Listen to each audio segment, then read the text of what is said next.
pertanyaan saya barangkali sekalian kepada tiga narasumber, Bu.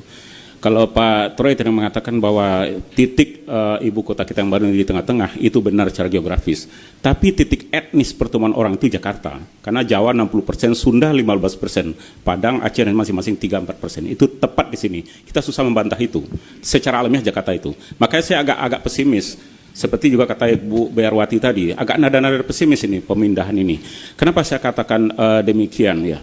Kemarin Pak Jokowi juga mengatakan bahwa meminta pemerintah Cina membuat detail, mencoba meniru posisi Shenzhen.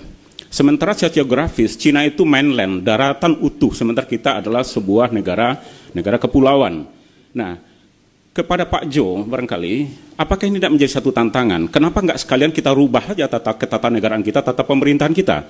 Dengan kondisi yang baru, kalau dikatakan tadi pemerintah yang digital, green, itu nggak mungkin tidak berpengaruh kepada sistem ketatanegaraan.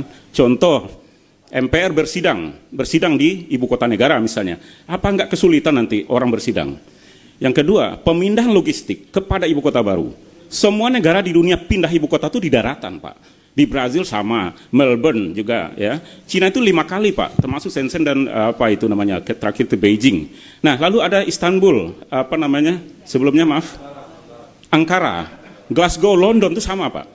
Saya kira pemindahan orang itu tidak terlalu susah. Yang susah nanti seperti kata Ibu Biarwati tadi, kalau anaknya ini SMP dengan SMP yang standar, yang di sana ada nggak anaknya? Karena usia-usia yang dipindahkan ini anak-anaknya SMP, SD, yang harus dapat sekolah yang sepadan di sana. Saya kira itu akan kesulitan itu, terus terang saja. Apa yang bisa kita lakukan kalau itu?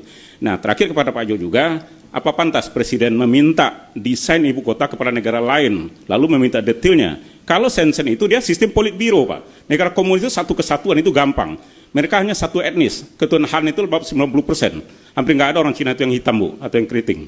Itu gampang menyatukan. Indonesia ini yang beragam begini apa bisa? Itu aja, Pak, tantangannya, Pak. Makasih. Kira-kira desain ibu kota, ya, lalu kita minta kepada negara lain gitu kan.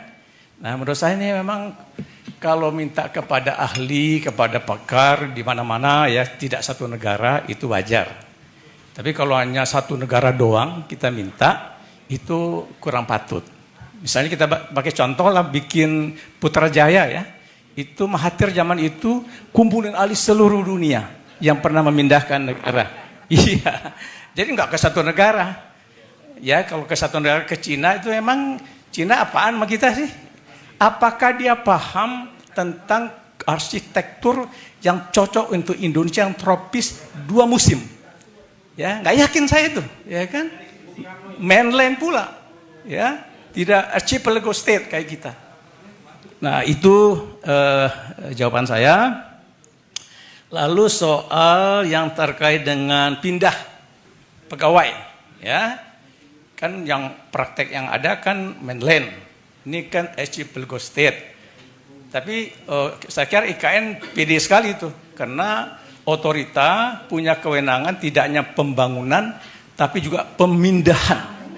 Nah, itu dia. Kita lihat tuh, ya, apakah dia punya kemampuan untuk mengangkut segala macam? Saya nggak tahu, ya.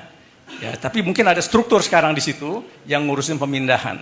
Tapi kembali kita perlu mendalami ya, kekhawatiran tadi bukan tidak beralasan. Ya, jadi karena itu memang kita harus periksa lagi. Kuatkan lagi, jangan-jangan juga struktur itu belum terisi lengkap tuh di otorita itu. Saya kira itu saja catatan saya soal masukan-masukan dari teman-teman tadi. Erwin, terima kasih.